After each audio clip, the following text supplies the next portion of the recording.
Hello folks, very different video for you today. I've got about 3 different videos I need to record in this car at the moment, and the weather's just been god awful for quite some time now, so I thought, sod it, I'm going to do a little one take wonder. I'm just on the GoPro here, so it's not going to look or sound the best, but I'm just going to tell you about what it's like to actually live with an EV in the UK at the moment. And I can tell you that because I live with an EV in the UK at the moment. So I've got Tesla Model Y, rear wheel drive, standard range, bog standard, nothing special about it.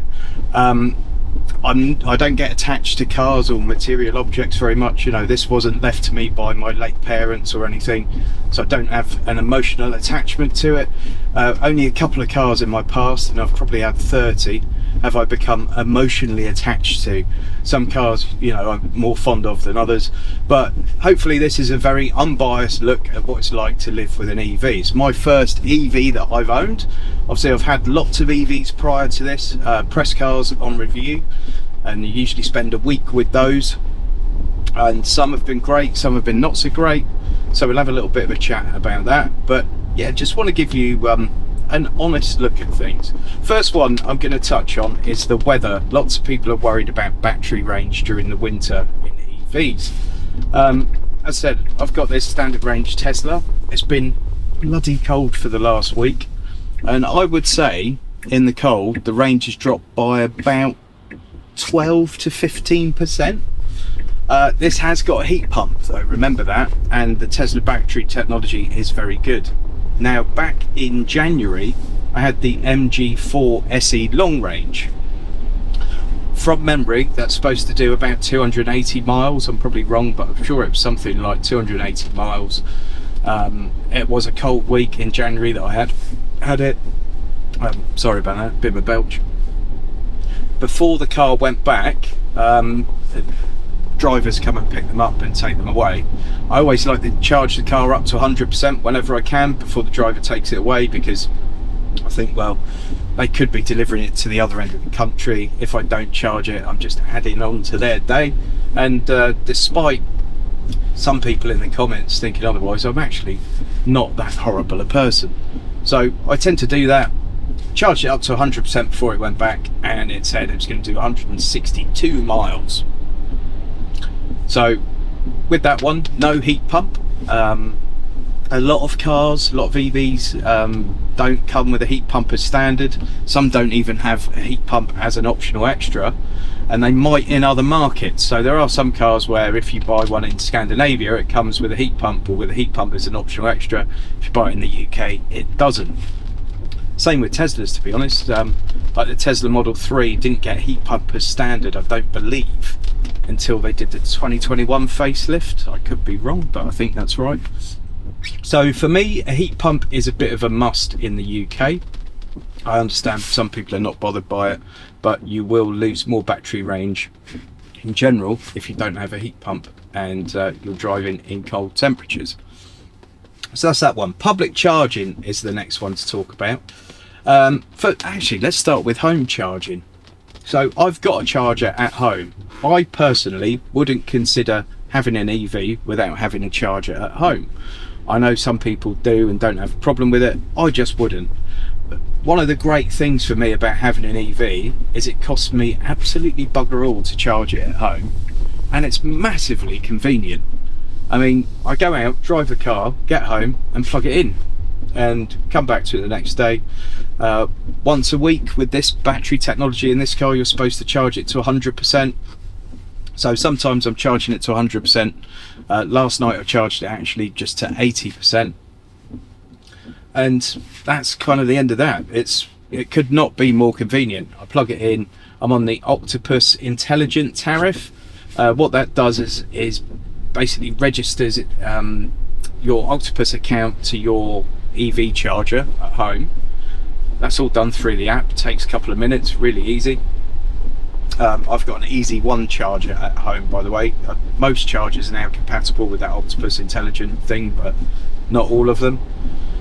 And then you plug in your car, it registers that to that charger, to that thing, So every time I plug the car in, say I go and plug it in at midday, and I go onto the Octopus thing, I say I want it to be 100% at 7:30 in the morning, it will then set a schedule of charging to only charge at the cheapest times, which obviously is usually overnight. It will then charge at, I think at the moment it's like 7.5p a kilowatt hour, and that means I can get 150, 200 miles into the car for about £4. We used to pay in petrol every month about 120 to 140 quid in petrol a month. We're now paying 20 quid. So that's great. That's a really good saving for us. The insurance is more expensive, so on our little petrol car, that was insured in my wife's name. She's got full no claims bonus. She's in her early 40s. We used to pay about 450 quid a year for the insurance on that. It was a 1.2 litre petrol Citroen C5 Aircross. Now on this, a couple of weird things. Firstly, I haven't had insurance in my own name for a full year for about 16 or 17 years, so I've got no claims discount. I've been on company cars for years, and then in more recent times I've just been a named driver on her policy, so I'm starting from a zero. Secondly, I bought this car, my business bought this car, I didn't, so I have to insure it in the business name. So I'm doing a private car insured by a business with no claims discount. So it's a little bit of a perfect storm. So it was over £1,000, I think it was about 1,200 quid to insure this. So it cost a lot more than the petrol car did to insure, but it's a fairly unique set of circumstances, and this is a Group 50 car. God knows why the Model Y standard range is Group 50, because the performance one's a Group 50 as well. Group 50 would be the same as a Ferrari, Porsche 911, Lamborghini, you name it. This sort of mid-size family car that does 0 to 60 in 6.5 seconds is essentially the same to an insurance company as a Porsche 911. Go figure, as the Americans might say. So yeah, it's costing a lot more in insurance. Maintenance. So we had the Citroen for about a year. We had brake pads on it, and we had a service done on it. It cost us about 700 quid in maintenance. With this one, they say you should get the batteries checked once a year and consider having the wheels rotated. So literally take the back wheels off, put them on the front, take the front wheels off, stick them on the back, just so you get a bit more life out of the tyres. Whether I'll bother doing that or not, I don't know. I need to look up sort of the small print and see if it affects the warranty at all, but I think it costs about 100 quid from what I understand to have that done. As I said, I haven't really looked into it yet. And then from what I can tell, the first proper service on it is a cabin filter at 50,000 miles. So again, very minimal sort of costs in terms of servicing. Very different to certainly what you get in a diesel car, and very different to what you get in a petrol car. Of public charging. These one take videos, folks. I might repeat myself for things I've said in the past. I might repeat myself in this same video. It's a one taker, so let me off. Public charging. One of the reasons I bought a Tesla is because you've got the Tesla network available to you, as well as any other kind of public charging network. Obviously Tesla have opened it up to other brands, or opened a lot of them up to other brands. It's a little bit annoying for me, and I think it's a bit of a daft business move from Tesla, really, because they might generate a bit more revenue from other people using the chargers. But it's a huge unique selling point for Tesla. You know, they're the only car manufacturer at the moment that's got a widespread network of their own. But there we go, I digress. So I have charged it once at a non-Tesla charger. I went up to Milton Keynes for to review a VW, actually, from the Men and Motors channel, and it's a long drive from here, so I stayed in the hotel overnight. I charged it at some random charger in the hotel car park, There were, I think, about 4 fast chargers there. They were empty when I turned up. I stuck it on charge for probably an hour and a half. That was it. And I just put enough charge in to get me home basically the next day. No issues with that. It was pretty expensive. It was probably more expensive than buying petrol. But there you go. I'd got there essentially for £4, so it probably works out not too bad. If I'd used the Tesla supercharger, which I could have done, but it was like a 5-minute drive away and I was knackered, I'd have paid half the price at Tesla supercharger. So there's that. Okay, the public charging network and the infrastructure is something people often go on about. It's expanding massively all the time, and at no point when I do a longer drive do I worry about the charging side of things. I mean, there was a load of stuff in the press last year, and it was, you know, queues of people at 𝙇𝙄𝙉𝙉𝙉𝙍. Well, if you've done that trip up to Scotland, which I have, the Tesla superchargers at 𝙇𝙗𝙉𝙉𝙉 are the last ones for bloody miles, and it was on, like, I don't know, Christmas Eve or something like that, when loads and loads of people are travelling. So, like a lot of these stories you get in the press, they're sensationalised, and they pick and choose what they show and when they show it and all that sort of stuff. I honestly, in all the time I've had EV press cars, and all the times I've been out in this car, I've never had an issue with public charging. If you want to watch, again, unbiased videos on some long range trips, obviously I did Guildford to Edinburgh in a Tesla Model Y long range. A lot of people weren't satisfied with the results from that because I had access to the supercharger network and I was in a long range Tesla Model Y. But I also did 5 countries in one day in a Hyundai Ioniq 6, and in that one we only used Ionity chargers because everyone thinks Europe's got an electric car charger about every 4 feet. Made it a little bit more difficult and only used Ionity chargers. They are super fast, and that car can handle super fast charging, which is something else to think about. We'll get onto that in a sec. But it was a piece of cake. But go and watch that video. It's the best video I've ever made, and I think last time I looked it had less than 4,000 views. Part 1 of that is on my channel, and part 2 is on Tom Shorrock's channel. Tom's a mate of mine. He's far better at producing videos than I am, so his videos look amazing.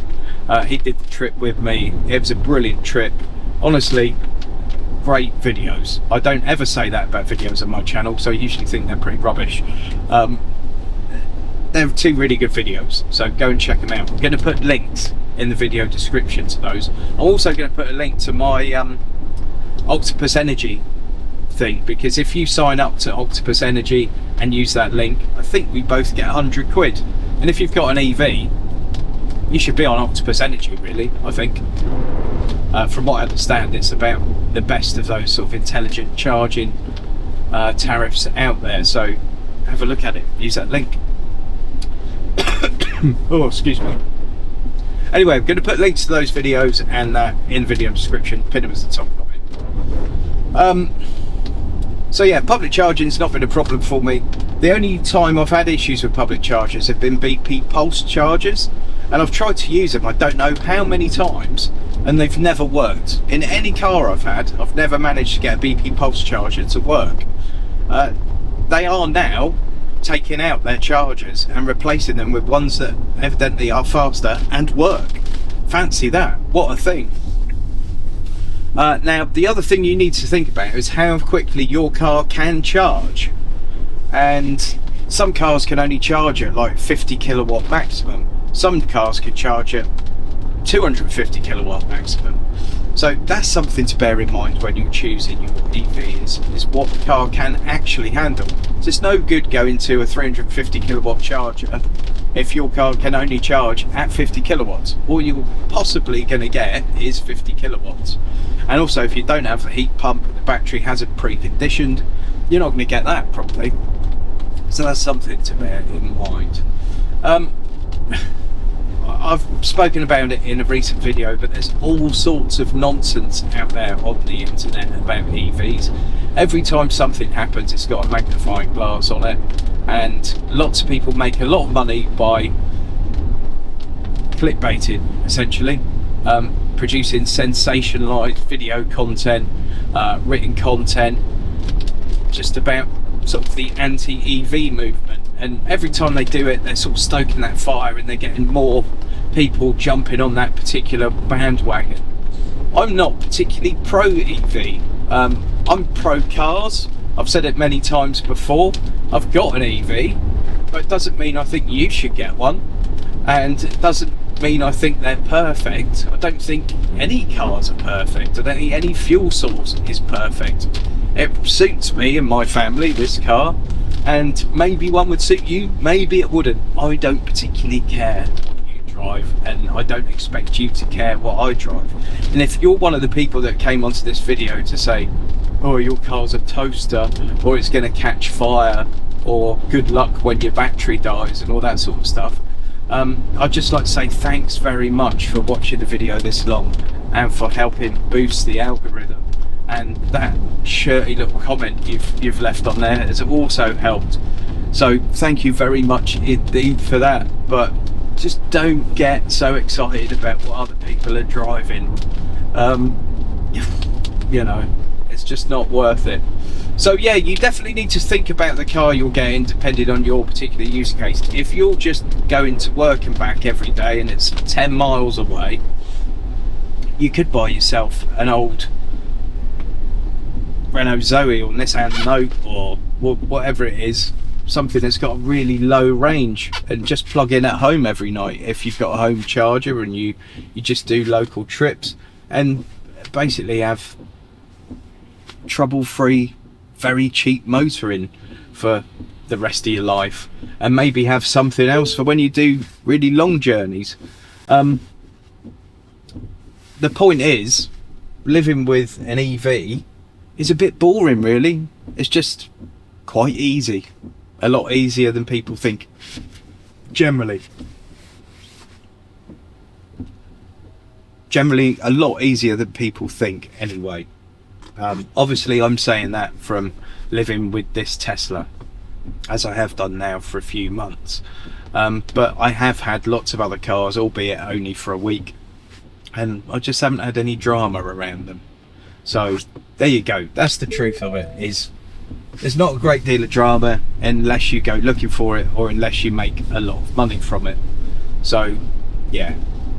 Lots of people in the comments, by the way, to a couple of recent videos have been talking about a couple of YouTubers in particular that are making a lot of content slagging off EVs, and they said, you know, good luck to them, right? They're making loads of money, so good luck to them. I haven't particularly got a problem with it.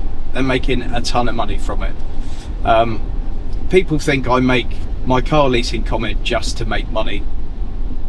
I do make money from my car leasing content, and I certainly wouldn't be doing YouTube now if it weren't for the money I've been earning from that car leasing content. But I started making that car leasing content because I'd saved loads of money by leasing a car. And I know you could buy an old beta of a car for 300 quid and get years of trouble-free motoring out of it, but probably you've got high running costs, you've got repairs every 10 minutes, probably cost you a hell of a lot of money. If you want a new car, leasing it is a good way to go, and particularly with EVs. I've always said this, the EV market is saturated with used vehicles because company car drivers all got into EVs because they're saving so much money on their company car tax every year. You know, you could be paying 3, 4, 5, 6, 7, 8 grand a year in company car tax. You get into an EV and that's suddenly 400 quid a year. So at the end of the leases for those cars, they all suddenly hit the market, and they're cars that people ordered to save money on their company car tax, and they'll do it again because they still want to save money on their company car tax. So you get several 100,000 EVs hit the used market, and there might only be a couple 100,000 buyers at the time. The other thing is the technology is developing rapidly. So we've already got companies like Toyota talking about putting out 600, 700 mile range cars. I personally don't think anyone really needs that, because if you just graze the power as you learn to do with an EV, it's not a problem, and all you're doing is paying more for the car, because the battery's a big part of the cost of the car. So it's rapidly moving technology, right? So this car I'm in now, it's got, I don't know, 280 something mile range. Tesla will no doubt do a Highland version of this, like a facelift version of this next year, and it'll probably have 320 miles of range. That will immediately devalue this car a bit, and that's always going to happen. Think of it like an iPhone. You've got your iPhone 15 and you could probably go and sell it tomorrow for 900 quid or something. I'm picking numbers out of the air. And then the iPhone 16 comes out and that iPhone is suddenly worth £300 less. You see what I mean? So I've always said from the off, and you can go back as far as you like with my car leasing videos, lease a new EV or buy a used EV. Simple as that. Like, if you want the best bang for your buck with an EV, in my opinion, that's probably how you're going to get it. Anyway, people say, well, you made money from those car leasing videos, blah blah blah. That's not unbiased. It is, when I do those comparison videos. If I found that it was actually better to do X, Y or Z, that's what I would tell you in the video. I'm not giving financial advice in those videos. I'm doing comparisons, and I'm doing it in an unbiased way. And to give you an idea, right, every month I do 3 or 4 car leasing videos, and often there'll be a sponsored link if I do a car review for the car leasing content. The ad revenue and the money I get from Lease Loco and everything else on top earns me probably less, certainly less, than if I made one of those videos slagging off EVs. One of those videos that people are mentioning in the comments. They're making more money in one of those than from all that content. And people say, well, why does this guy keep slagging off EVs but he's driving his second one and he doesn't want to sell it? Well, it's because it's making him a cartload of money, and fair play to him, good luck to him. Anyway, I've just cut something there. I said it was going to be a one take, but I've just cut something because it's none of my business and I shouldn't really talk about that anymore. But all I'm saying to you folks is, do your own research. Go onto forums, owners forums. When you want to see what this car's like after 250,000 miles and it's 20 years old and what's going on with the battery, go to owner forums. Don't look for the answers in the mainstream press or on anti-EV YouTube channels, because you're going to get a certain story. And that's because it's very clickable. It's clickbait. The Sun are absolute masters of it. They'll find anything they possibly can and make clickbait from it. Obviously, that Luton Airport fire was caused by a diesel Range Rover, or diesel Land Rover, and all the anti-EVers are like, oh yeah, well, it was a hybrid diesel. All right. And then, oh, the fire would never got out of control if there weren't EVs in there. Oh, maybe. All right. But as I said in the previous video, there are 100,000 car fires in the UK last year. Less than 300 of them were in EVs. And if you want to know how many internal combustion engine cars were on the road compared to EVs, from the research I've done, there's about 33 million internal combustion engine cars and about 850,000 EVs. So essentially 33 times more internal combustion engine cars than EVs.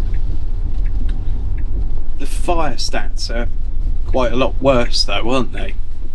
So as I said, this is not some pro EV video, folks. I'm not an EV evangelist, as people call me.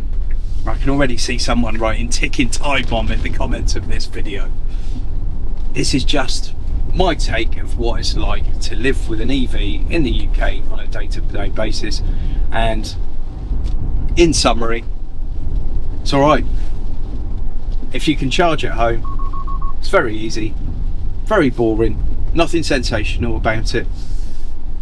It's a nice, convenient way of getting down the road without too much drama.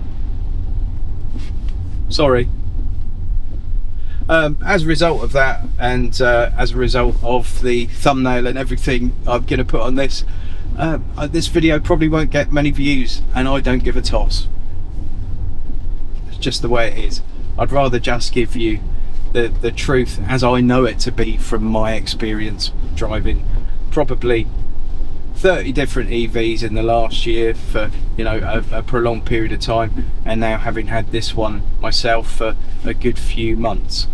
By the way, I've also had some great petrol cars in the last year for review. Don't get diesels very much anymore, simply because a lot of manufacturers are no longer making them, and if they are, they're not putting them out there on the press fleet very often. Not to say I don't like diesel cars, no problem with diesels at all.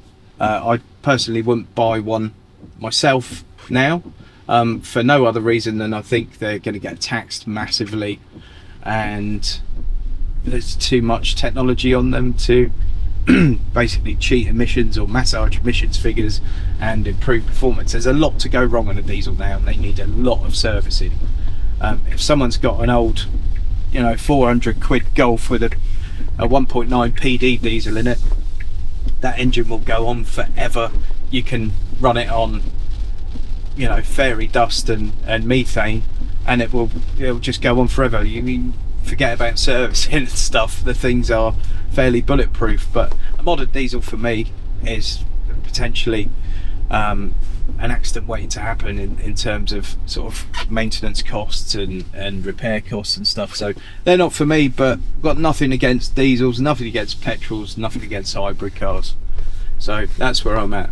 Anyway folks, remember, links to those 2 road trip videos are in the video description and pinned as a top comment, as is my link to Octopus Energy, which is a great way to go if you have got an EV charger at home and you want to save a few quid on your overnight charging. I said using that, I think, earns us both 100 quid, which is not too bad. I'm also going to put my Tesla referral code in there. I'm not sure what the deal is with that at the moment. I think if you click that and buy a Tesla, or lease one through Tesla, I think we both get some money, and maybe some free charging miles or something like that. I think last time I looked, it was like 500 quid off your car, and you got some free miles at Tesla superchargers or something. But have a click on the link and have a look. Thanks for putting up with this one. I know I've rambled a lot, I've probably repeated myself a ton, but I just wanted to do a one-take wonder video for you, and just speak from the heart about my experience with living with an EV. Hope you enjoyed it folks. Please give it a thumbs up, please leave a comment, please subscribe if you haven't already done so, and I'll see you on the next one.